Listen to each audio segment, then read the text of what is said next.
Getting to the Sierra, well, that can be a little tricky this Thanksgiving after another round of snow. Here, a look at the conditions. This is up on Donner Summit along Interstate 80, a mix of rain and snow right now, but looks like for the most part, the roads are clear.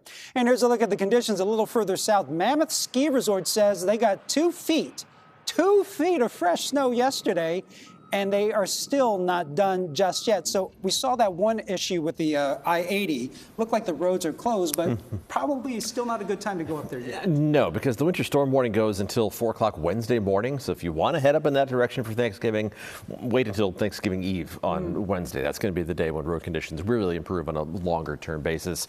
We still have a little bit more moisture to go in our forecast as well. Right now, it's just kind of wet out there. Nothing in terms of torrential rain. That's good news after what we had last week, but just a generally wet start to the week as the storm system has been sending another wave of moisture across the Bay Area.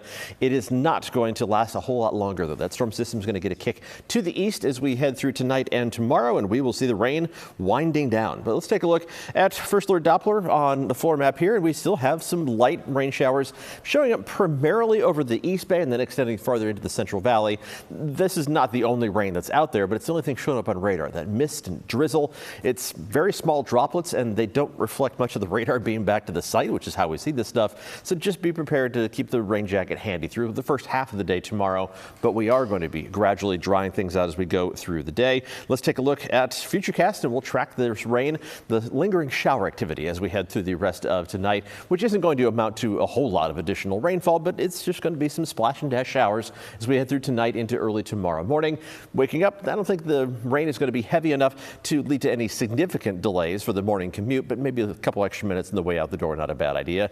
A few leftover showers still on the map at noon, but then as we head into the afternoon, even those few leftover showers kind of disappear. Still plenty of cloud cover. Don't think we're going to see a lot of sunshine yet tomorrow, but skies are going to begin to clear out tomorrow evening and tomorrow night. That trend is going to be noticeable, especially for the first half of the day on Wednesday. A little bit of fog each morning as we go through the rest of the week, especially inland in the East Bay, where it's going to be kind of spilling in through the Delta. That Thule fog is going to be developing. Otherwise, lots of sunshine from Wednesday through the holiday weekend. So how much additional rain are we talking about? Not a lot. For most of us, a few hundredths of an inch of rain. A couple spots may overachieve and pick up a little over a tenth of an inch of rain. That's the case for the North Bay and in the Santa Cruz Mountains. Ben Lomond's already picked up over 8 inches of rain since everything started last week. In the Sierra, they're going to add up several more inches of snow. The farther south you go, the more that moisture is kind of aimed at that part of the Sierra. We're close to a foot of additional snowfall is possible, but for the most part, around Tahoe, another 6 to 10 inches of additional snow on top of what has already fallen. We're kind of ready to get out of this wet, unsettled weather pattern, and once we do dry out, it's going to last for a while. The 6 to 10 day outlook from the Climate Prediction Center shows a significant chance of drier than normal conditions, and the 8 to 14 day outlook, which takes us into early December, also shows that significant chance of drier than normal conditions. So once this rain does leave us, it's going to take a little while for the next round to make its way towards us. Let's take a look at tomorrow's forecast high temperatures across the Bay Area, which are going to be within a couple degrees of average, maybe a little bit on the short side of what's normal for this time of year, but low 60s in the Santa Clara Valley. That's one of the warmer spots at 63 degrees. Upper 50s along the coast, 57 for Pacifica and Half Moon Bay.